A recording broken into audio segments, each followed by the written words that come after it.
coming up. The story broke on July the 12th, and I have an email from your former chief of staff dated on June 17th that says, thanks for the briefing note of the issue. The decision to sell and purchase a new residence seems like the logical step to take in this instance. Did you meet with your chief of staff between June 17th and July 12th? So, Emily Richardson, the Chief of Staff of your Associate Deputy Minister of Foreign Affairs, the author of the infamous memo, was given information that Tom Clark was instrumental throughout the process and gave the green light for the purchase of the Billionaire Row condo. She testified that she simply inserts information as provided to her. Minister, you acknowledge that she wrote the original memo circulated on June 17th to your former chief that states Clark was instrumental, correct? you have just indicated now 3 things that you did not know.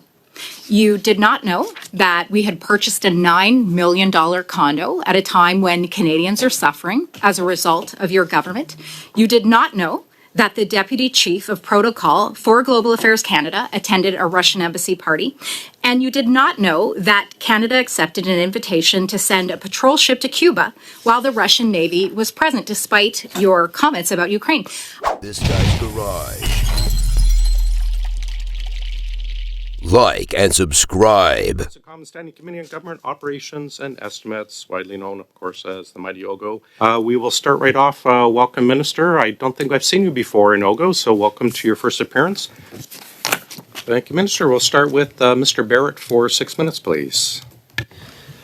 New documents reported in Politico today reveal that Tom Clark lied during his appearance before this committee. We know that he personally complained that his taxpayer-funded residence wasn't up to his standards because it didn't have a luxury kitchen or the perfect floor plan. And after Tom Clark complained, Justin Trudeau rewarded his friend and media pal with a new luxury condo at 4 times the cost to taxpayers. So to Canadians who are watching, Justin Trudeau and Tom Clark fleeced the taxpayers, and they tried to cover it up. So, Minister, do you think it's appropriate for Justin Trudeau to have awarded his media pal, Tom Clark, with such a flagrant waste of tax dollars, especially during this cost of living crisis that we're facing? So, before you interrupt me, because I know, Michael, that's a strategy you use, I really think that there are 3 things. First, I think that, Canadians are getting good value for money because there will be $7 million in Canadian taxpayers' savings. Second, the process was respected at all times.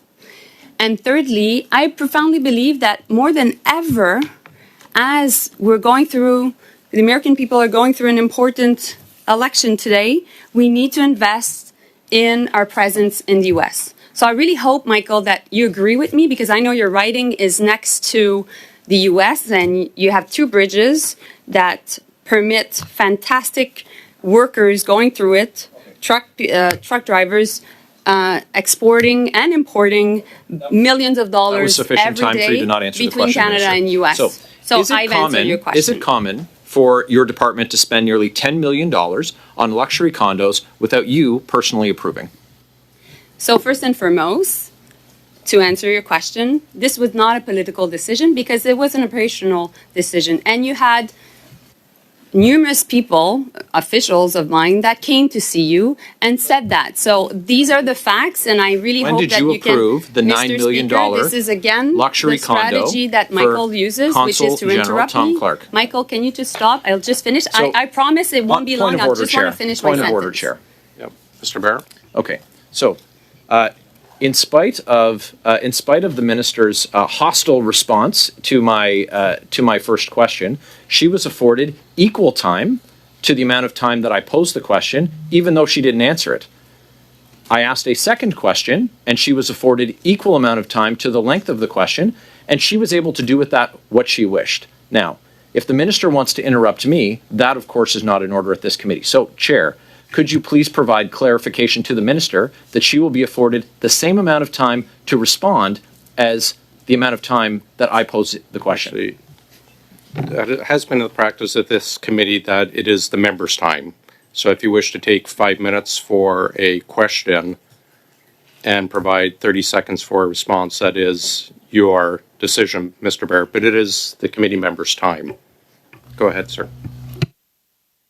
You first learn about the $9 million New York City condo on Billionaire's Row for Justin Trudeau's media buddy, Tom Clark. What was the date? So first and foremost, I must say that this was not a political decision, so I learned it through the media. And at the same time, I made sure that all rules was respected, and that's the case in this case. We didn't get a date from the minister. The story broke on July the 12th, and I have an email from your former chief of staff dated on June 17th that says, thanks for the briefing note of the issue. The decision to sell and purchase a new residence seems like the logical step to take in this instance. Did you meet with your chief of staff between June 17th and July 12th? So I must say that, of course, the department informed my chief of staff once the decision was taken because, of course, it was not a political decision. Chief. So many times per day, Michael. And you know what? So it's good news because there's so many things happening. This is flagrant malpractice. I'm sorry, I'm speaking. Yeah, and your time is up. This is flagrant malpractice for you as a minister to just completely ignore. Kelly, I'm sorry. I'm sorry. I understand you're in the same party, both. But at the same time, I'm going to interrupt everyone here. I have the floor. A couple things. It is the tradition in this committee. We use our last names out of kind of a sign of respect, but it is the members' time. I would ask, you'll have, I'm sure, an opportunity to perhaps get some of your points across to other questions, but it is the members' time. We ask that you allow Mr. Barrett to speak and provide answers. How much time do you have? You have, we're at 3:44, so you have 2 minutes and 15 seconds, Mr. Barrett. So, Minister, in the June 17th memo to your chief of staff, it says Tom Clark approved the $9 million condo and it was instrumental in the purchase. With hindsight, do you wish that your chief of staff had got your personal sign-off on this if you claim that you did not, in fact, know about it? So, Michael, no. Why? Because you've already answered. You have already asked me the question and I've already answered. So this was a decision that, according to Treasury Board rules, had to go through the department, and therefore no political involvement. These are Treasury Board rules that your government changed. Of course, you raised the limit just in time to, of course, buy this luxury condo for Justin Trudeau's buddy Tom Clark. I'm sorry, but that's false. Now, that was done in 2019. Now, right, your cabinet made the change, Minister. So you're the one who made the change just in time to be able to make this purchase so that you could say you didn't hear anything and you didn't say anything. That's How false many also. heads of mission have been, quote, instrumental in purchasing luxury condos? So this is a decision that is always taken by the department.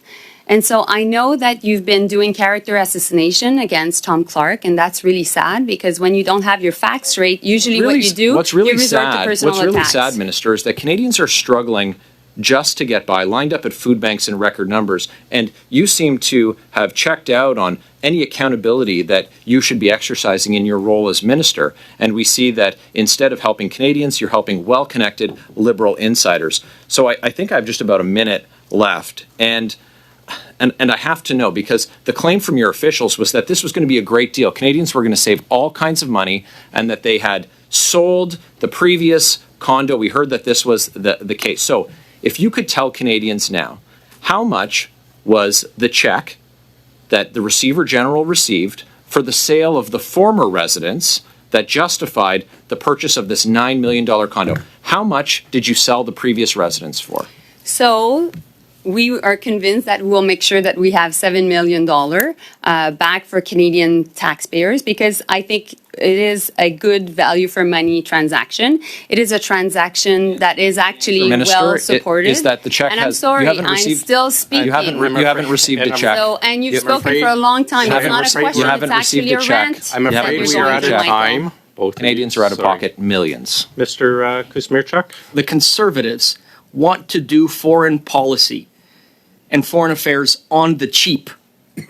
And my Conservative colleague in one of the previous meetings suggested that we should look at locating the consulate, not in New York, but in New Jersey. Can you respond to that? Well, there are only two countries in New York that are not in Manhattan. And so it is either Afghanistan or Bangladesh. And we think that we should have an official residence in Manhattan. Just to give you an idea, the UK purchased an official residence in 2019, which cost $20 million.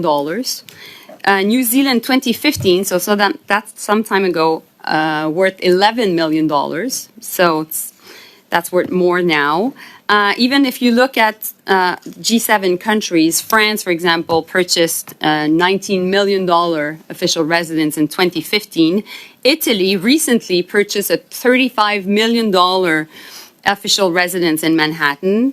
The EU, $16 million. And finally, Japan, $44.3 million for their official residence. So we need to be there because our like-minded partners, the Five Eyes, and also the G7 are there. But I'm not even giving you the numbers for other countries, including, of course, China and countries that are trying to push for their interests in the U.S. Thanks very much. We'll go to Mr. Brock, please, for 5. Minister, notwithstanding your opening comments about the importance of Canada's relationship to the United States, your appearance today is exclusively about the egregious abuse of taxpayer money. Emily Richardson, the Chief of Staff of your Associate Deputy Minister of Foreign Affairs, the author of the infamous memo, was given information that Tom Clark was instrumental throughout the process and gave the green light for the purchase of the Billionaire Row condo. She testified that she simply inserts information as provided to her. Minister, you acknowledge that she wrote the original memo circulated on June 17th to your former chief that states Clark was instrumental, correct? Donc, je vais juste répondre à votre question, Larry. Just to answer your question, Larry.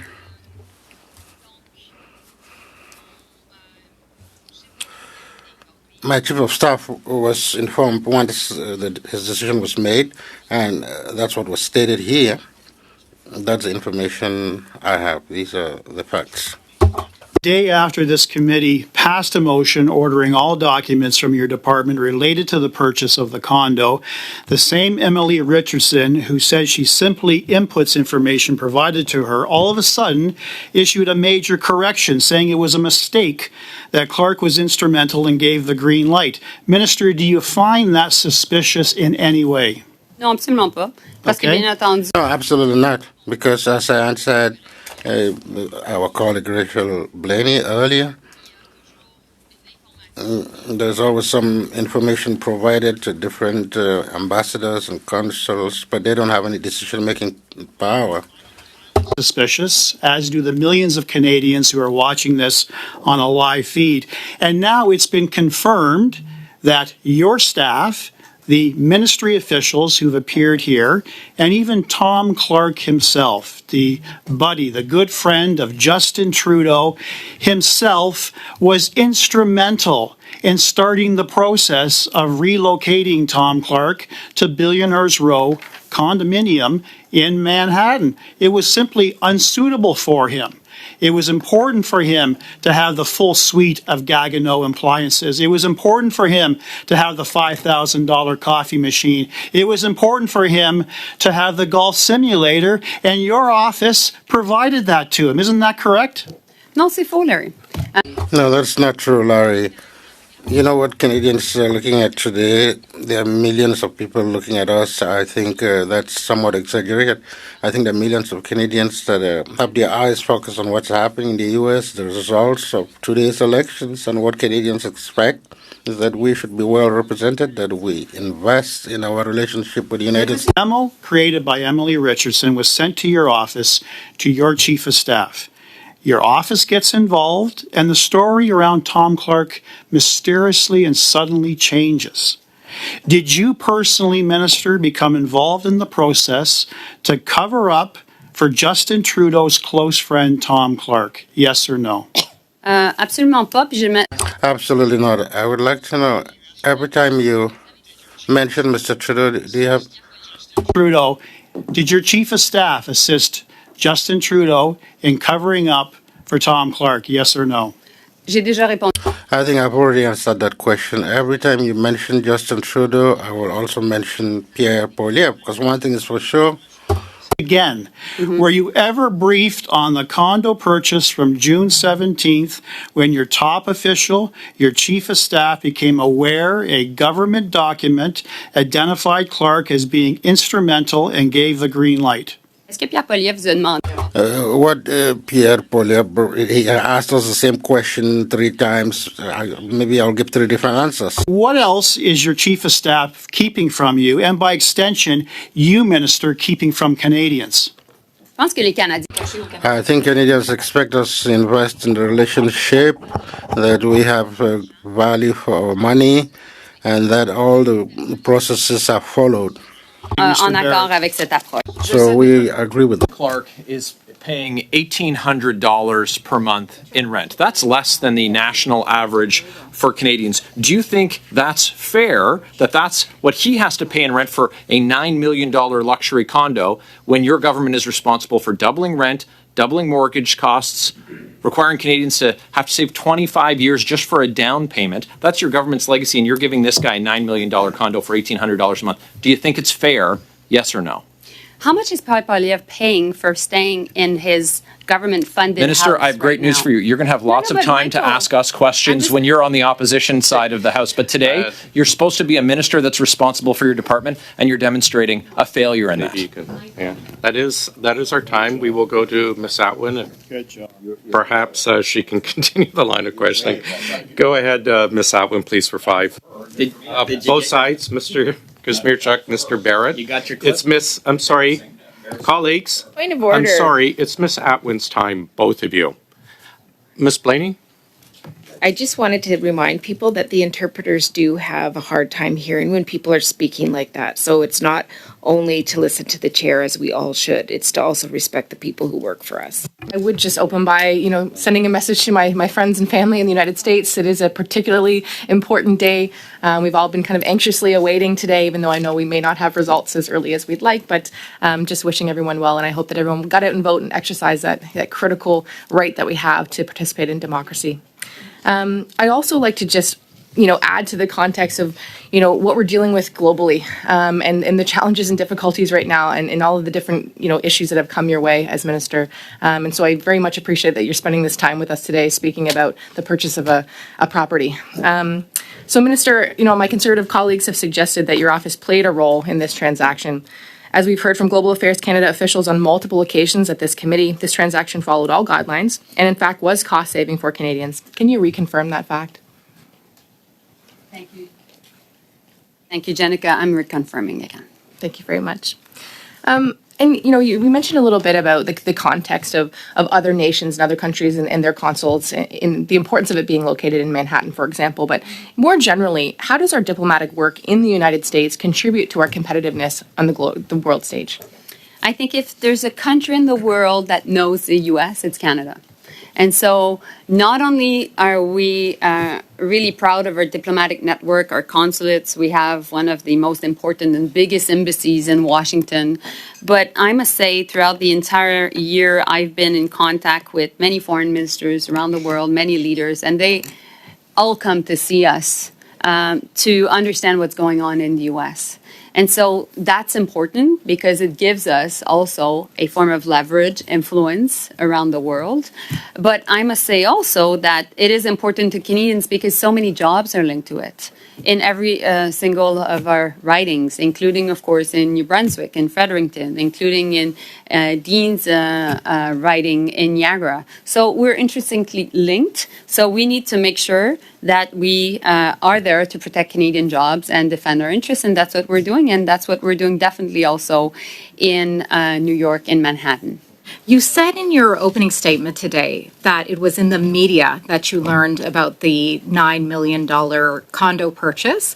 How is it that you didn't know about this purchase before you yourself admitting to just learning about it from the media? Thank you, Stephanie. I'm happy to see you. I know that you come from the Diplomatic Network of Canada, being the former consul in Dallas, and I know you trust Foreign Affairs to deal with important assets in which you had the chance to work in Argentina, in Dallas.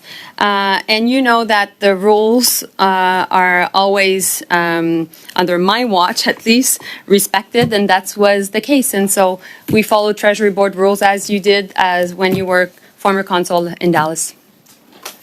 Thank you for that response, Minister, but I still find it very shocking, as I think Canadians do, that you were made aware of this purchase through the media. Minister, how did you not know that the Deputy Chief of Protocol in Global Affairs attended a Russian embassy party? How did you not know that?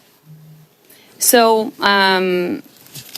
that's a fair point, and I was not happy about my team not informing me.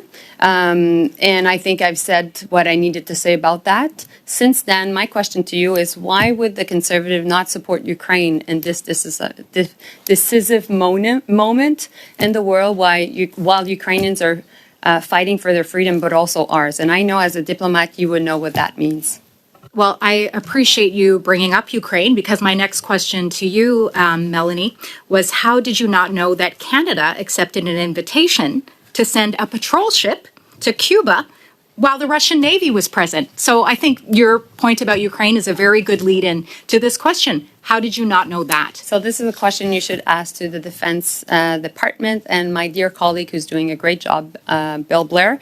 And he's the minister that will see the doubling and nearly tripling of the defense budget under his watch and under our watch as government, which the Conservative cut the Defense Department's budget 5 years in a row, and that's unfortunate. My point, Madam Minister Melanie, is that you have just indicated now three things that you did not know. You did not know that we had purchased a $9 million condo at a time when Canadians are suffering as a result of your government. You did not know that the Deputy Chief of Protocol for Global Affairs Canada attended a Russian embassy party. And you did not know that Canada accepted an invitation to send a patrol ship to Cuba while the Russian Navy was present, despite your comments about Ukraine. I'm very concerned about you, Minister Melanie, not knowing what is going on. And why are you so uninformed as to what goes on in your own department? Why do you not know?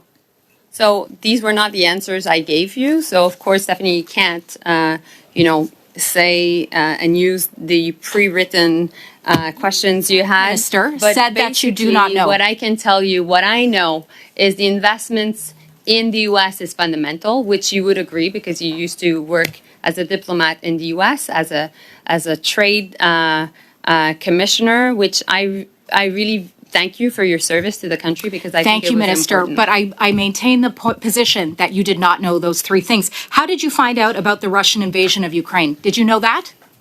I think that not only How did you find out about October 7th? How were you made aware of that? Did you know that? It's apparent. I think, Yeah, go ahead, Ms. Blaney. Thank you, Chair. And I'm sure the member just doesn't notice, but she is yelling. And again, I just want to bring up concern for the interpreters. We've had this issue brought up before. If there are worries about the interpreter, they will contact the clerk to address it, so we don't need to do point of orders on those. Go ahead, Ms. Kusi. The time is yours for 1 minute, 10 seconds. Thank you, Mr. Chair. Fortunately, it is apparent that you do know there is an election in the United States today, as you indicated that in your opening statement. But you spoke in your opening statement about how security is at a pivotal moment in the history of Canada, in the history of the world, and yet there is so much that you don't know. I'm here to tell you today, Canadians expect you to know. And if you hope to one day be the leader of the official opposition, Canadians will expect you to know, Madam Minister Melanie. A point of order. Mr. Chair, with my remaining time, I would like to answer. I'd like to... Okay, sorry. Sorry. Point of order. Go ahead, Yeah, Mr. point of order, Commissioner. Mr. Chair. On that principle of needing to know, I would encourage the Leader of the Opposition to get his security clearance. That's not a point of order, Mr. That's important. Please, let's stick to real points of order. Go ahead, you have 30 seconds. Thank you. And with my remaining time, Mr. Chair, I would like to move a motion given the evidence that we have received here today. And I have submitted it to the clerk in both official languages. I will now read it into the record. Thank you. Given that, newly released access to information documents reveal that 2 months after the appointment of Canada's Consul General to New York, Tom Clark notified Global Affairs that the previous official residence was not suitable and expressed concerns over completing renovations. Given that this information contradicts his previous testimony before this committee on September 12, 2024, when he stated, "I had no role whatsoever in either deciding to sell the former residence or buying the new one," the committee called Tom Clark to testify for 2 hours within 21 days of this motion being adopted. Thank you very much, Mr. Chair.